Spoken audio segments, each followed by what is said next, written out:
No? Měli bychom si koupit nový počítač. Prosím tě, na co? I tenhle ten je ještě dobrý. A co je na tom jako dobrýho?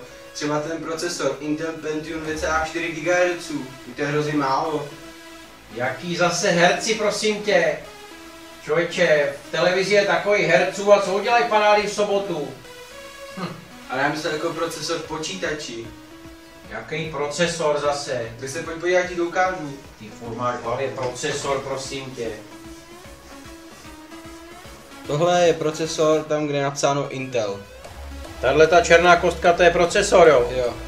No prosím tě, podívej se, jak je to veliký. Dráty do toho vedou, ventilátor to má, podívej, jak se to točí. Prosím tě, víš, co to musí umět věcí? Procesor. V hlavě bys měl být nějaký pořádný procesor, aby ti to ve škole trochu šlo, člověče. No a třeba hard disk, 80 GB, tam se skoro nic nevejde. Jaký hard disk? Proč by se tam nic nevešlo? Víš, co se tam vejde písniček, těch MP3, ty dechovka. Víš, si tam můžu i šlágr do toho nahrát. Nevejde. Operační paměti 2 GB, to žádnou neutáhne skoro. Prosím tě, jaká paměť? Já mám paměť dobrou. To jsem dostal nový prášky, tak mám paměť v pořádku. Tak co tady taháš nějakou paměť, ty? Kluku. No a grafika, a ty Radeon 1650, to je hrozná bída. Jaká zase grafika? Teď podívej se, jak to ukazuje, barevně tady.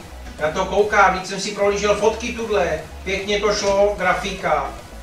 Tak se na to podívat, ti ukážu. Grafika. Tahle deska, to je grafická karta. Tohle to je grafická karta, jo? Jo. No prosím tě, podívej se, co tam je těch brouků. Co to má nožiček. Dráty do toho vedou. Ježíš, on je tam ze spora i ventilátor. Prosím tě, víš, co to musí mít funkcí, tohleto. Ty, máš taky v hlavě jenom grafiku. No a co třeba zdroj 300W, to hrozně hučí a to... Prosím tě, co hučí? Ty to tady hučí vedle sousedový sekačka. Ty hučí, ty tomu nic není, když se ten ventilátor točí, tak co bys pořád chtěl? No a monitor, teď je hrozně malej.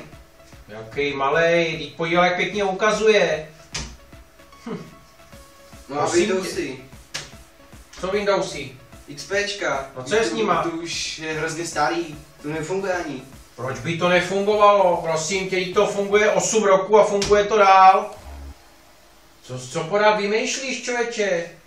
A vůbec? Na co potřebuješ nový počítač? No na hraní her, ne, abych mohl hrát s kámošem a takový další věci.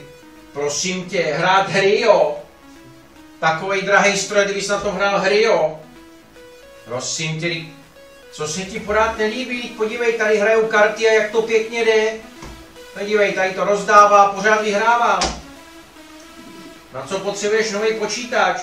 Vy mladí taky byste pořád kupovali jenom něco novýho. To je hrozný. Nový počítač.